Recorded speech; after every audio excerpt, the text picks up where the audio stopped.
Good afternoon. Christine Regan Lake here. Welcome back to my little podcast. So today I wanted to talk to you about the ego. And for my spiritual journey, self-development journey over the last 20 years, you know, the ego is it's one interesting character that we have to learn to dance with our whole life, right? So, you know, the ego can be a son of a gun, and but you know, also the ego is there to protect us in a way, and you know, obviously it serves its purpose. But what I discovered a few years ago was that you get so much more power in your life when you learn to leverage your ego, as opposed to letting your ego hold you hostage, right? So our ego can, you know, hold us hostage in terms of fear of change, fear of stepping out of our comfort zone, you know, the what if. But when you learn to, you know, really harness and leverage your ego to help you achieve your goals, that's when you kind of move to another level of mastery. And so I'll give you an example of one way in which I did it, which was, I was so glad that I did this. It was so awesome.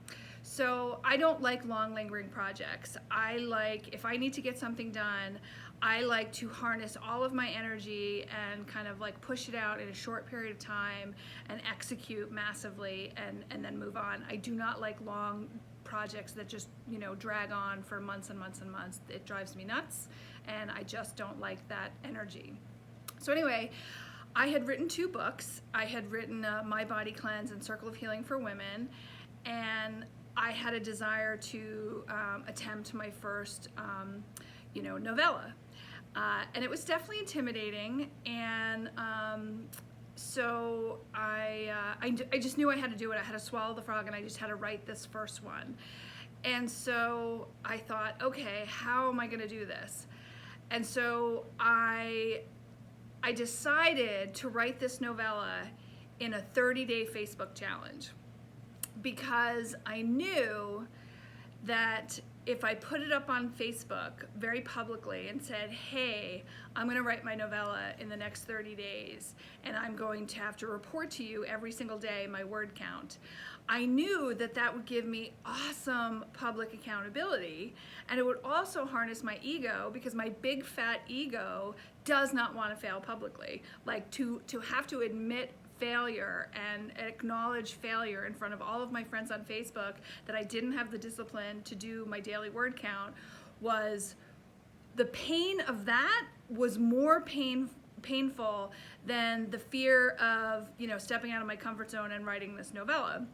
So I figured out a daily word count, and how I did that was I picked a word count that was between 2 famous authors of a best-selling novella that they had written, and it was Paulo Coelho and Stephen King.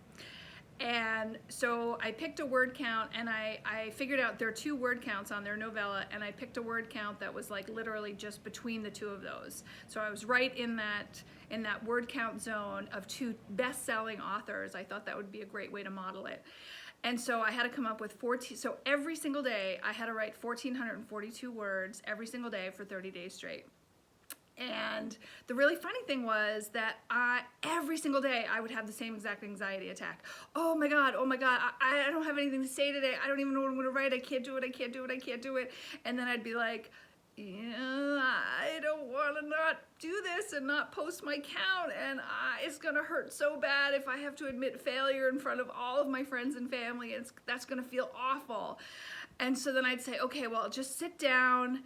And the way I would soothe my fear was I just said, okay, Christine, it doesn't have to be great. This can be the crappiest 1,442 words you've ever written in your life. As long as you spit them out and get them on paper, you've met your daily quota, and you can at least post it up and it won't fail. You may complete this book and it may suck, but at least you didn't fail, because at least you wrote it and you did it.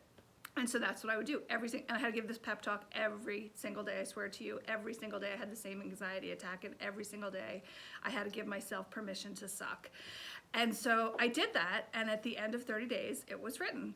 And so that, for me, that is one of the things I do love about Facebook, is that when I want to embrace something that's intimidating to me, and I want to make sure that I'm going to pull it across the finish line, I throw it up on Facebook, give myself a public accountability with a hard deadline, so I have to execute.